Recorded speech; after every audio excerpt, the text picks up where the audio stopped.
And we're back, YouTube. Thank you for tuning in. As always, I appreciate that. And today let's talk about AER, Memories of Old.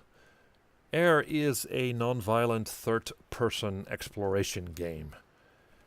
It takes cues from the likes of Journey and Abzu, and also plays very similar to Zelda Skyward Sword. Now in AER you play as Auk, who is this girl who can shapeshift into a bird, which is convenient since the world is shattered into these islands in the sky.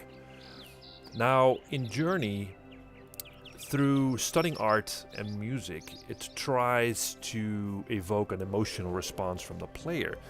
But where Journey succeeds, AER fails. And it has a lot to do with the fact that AER tries to explain itself too much in text, in exposition. It gets a little too metaphysical for its own good, and there are a lot of games that fall into the same pitfall. You know, it wants to give a story that is overcomplicated, while I prefer less is more. But the flying around bit is really fantastic. It controls well. Again, it's very much like Skyward Sword, where you'd fly this bird, you know, Link would be sitting on the bird and he would fly from island to island. Again, in Zelda, the flying had purpose. You had to fly to these different islands for different reasons. There could be a treasure there could be a shop there could be an NPC there to give you a quest, or you had to go there in order to follow the story. In AER, there is not much to do, unfortunately, except for visiting the occasional temple, jumping on platforms, solving the occasional environmental puzzle. The stuff you've done 1,000 times before. It's quite unremarkable in my opinion. I mean, it still looks good and it sounds good, but the things you are doing, you're actually doing in the game, it is pretty much mundane, unfortunately.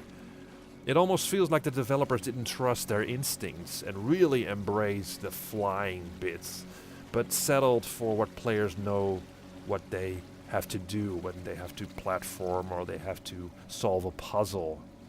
If only the developers could have come up with something really meaningful to do in this game, to really capitalize on the atmosphere.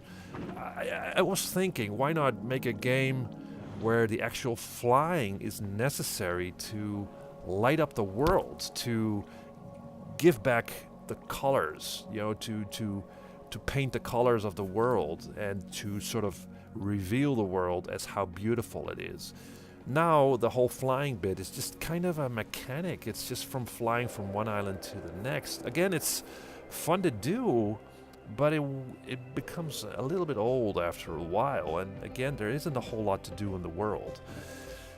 You really can tell, though, that developers put their hearts and souls into this game. But curiously enough, it's exactly what is missing, a heart and a soul, a reason to care about the character, a reason to care about this world. There's no urgency whatsoever. I mean, it's a really calming and relaxing game for the 3 to 4 hours that it takes to complete. But for $15, that's pretty steep, I think. And I think this is a game you should pick up when it is on sale. So yes, I do appreciate the game. I do appreciate the art. I do appreciate the calming music, although it became a little bit sort of irritating after a while. But it lacks content, it lacks a substance, it lacks a core.